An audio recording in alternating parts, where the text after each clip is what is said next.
उत्तर प्रदेश में दूसरे चरण का चुनाव है और इसी बात को लेकर आज हम बात करेंगे। मुरादाबाद के समाजवादी पार्टी से सांसद हैं डॉक्टर एसटी हसन। उनसे जानेंगे कि आखिरकार किस तरह की जो ओपिनियन पोल है या फिर यूँ कहें कि जो जनता का जो माहौल है या फिर जो मूड है, उस पर हम चर्चा करेंगे। सर, सबसे पहले जानना चाहेंगे कि दूसरे चरण का चुनाव चल रहा है, 55 सीटों पर मतदान हो रहा है यूपी में। समाजवादी पार्टी सीधे तौर पर अगर देखा जाए तो अब तक वर्चस्व बनाती आई है। किस तरह का माहौल? देखिए, लोग उन लोगों से नाराज़ हैं जिन्होंने यहाँ पे रहने वालों के बीच में, भाई-भाई के बीच में दरारें पैदा करने की कोशिश करी और नफ़रतों की सौदागरी करके सिंहासन हासिल करने की कोशिश करी। जनता सारी हिंदू, सिख, मुसलमान सब एक प्लेटफ़ॉर्म पर आकर समाजवादी पार्टी और गठबंधन को वोट कर रहे हैं, क्योंकि जनता को विकास चाहिए, रोज़गार चाहिए, किसानों को अपना हित चाहिए, महंगाई कम होनी चाहिए और तमाम वो चीज़ें जो एक इंसान को, चाहे वो इलाज के रूप में हो, चाहे तालीम के रूप में हो, वो मिलनी चाहिए, ना कि हिंदू मुसलमान। जी। जनता आजिज़ आ चुकी है। अच्छा, जिस तरह का ये माहौल अब जो क्रिएट हो रहा है, उसको देखकर लगता है कितना अंतर पड़ेगा इस बार अगर चुनाव की बात करें तो। जिस तरह का माहौल क्रिएट किया जा रहा है, हिंदू-मुस्लिम की बात की जा रही है, लगातार इस तरीके की बयानबाज़ी की जाती रहती है। देखिए, अब कोई झांसे में आने वाला नहीं है। पिछला चुनाव हुआ और आज भी अब तक की जितनी वोटिंग है आप देख रहे हैं, हिंदू मुसलमान भाई एक दूसरे के साथ खड़े होकर वोट डाल रहे हैं और उन पार्टियों को वोट डाल रहे हैं जो प्यार मोहब्बत की बात करती हैं, जो नफ़रत को नकारती हैं। आज वैसे भी 14 फरवरी है, प्यार मोहब्बत का दिन है। लोग प्यार मोहब्बत करने वालों को ही पसंद कर रहे हैं और जो लोगों को जोड़ते हैं, उनको पसंद कर रहे हैं और वो सिर्फ समाजवादी पार्टी और गठबंधन। अच्छा, पहले चरण के बाद में पहला चरण हुआ, अब दूसरा चरण है। क्या लगता है कि माहौल किधर की तरफ जा रहा है? किधर की तरफ ऊँट बैठने करवट बैठे? देखिए, हमारी इन्फॉर्मेशन के हिसाब से 80% वोट जो है वो गठबंधन को गया है पहले चरण में भी। हुँ।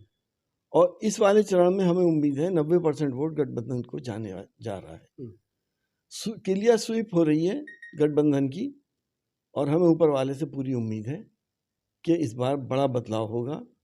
समाजवादी पार्टी और गठबंधन सरकार बनाने जा रहे हैं। अच्छा, ऐसे वक़्त में जब चुनाव है और उसी वक़्त पे एक हिजाब को लेकर यूपी में भी एक तरीके का माहौल गरमा गया और राजनीति यूपी में भी शुरू हो गई। क्या कहें? देखिए, इन्होंने कोशिश करी थी कि इसको कम्युनल कर दें, सांप्रदायिक कर दें। लेकिन मैं आपको बता रहा हूँ, मेरे पास कितने मेरे हिंदू भाइयों के फ़ोन आए और मेरे पास आके उन्होंने कहा कि सांसद जी अब बहुत हो गया। कब तक ये हिंदू मुस्लिम करते रहेंगे?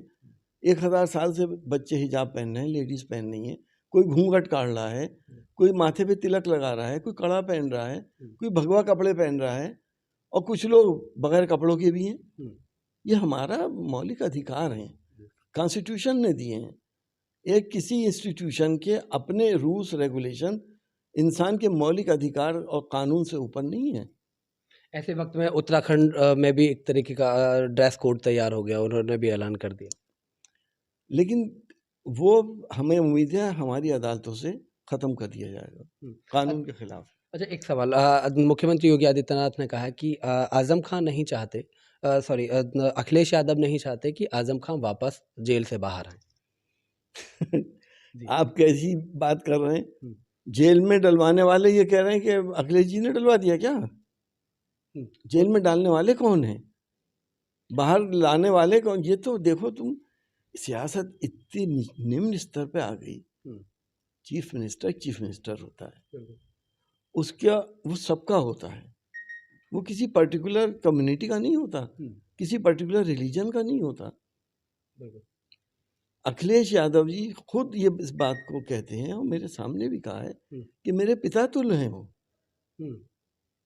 मेरा बचपन उनकी गोदों में गुजरा है, तो वो उन्हें जेल से नहीं निकलने देंगे। और जितनी कोशिशें वो कर रहे हैं, वो आज़म खां या उनकी पत्नी से आप मालूम कर लीजिए, बता देंगे। लेकिन जिस तरह से बड़ी मुस्कुराहट के साथ में उन्होंने इस ये बयान दिया उन्होंने, मुख्यमंत्री ने कि साहब, अखिलेश यादव भी नहीं चाह रहे कि आज़म खान वापस आएँ, और मुस्कुराते हुए वो आगे बढ़ गए।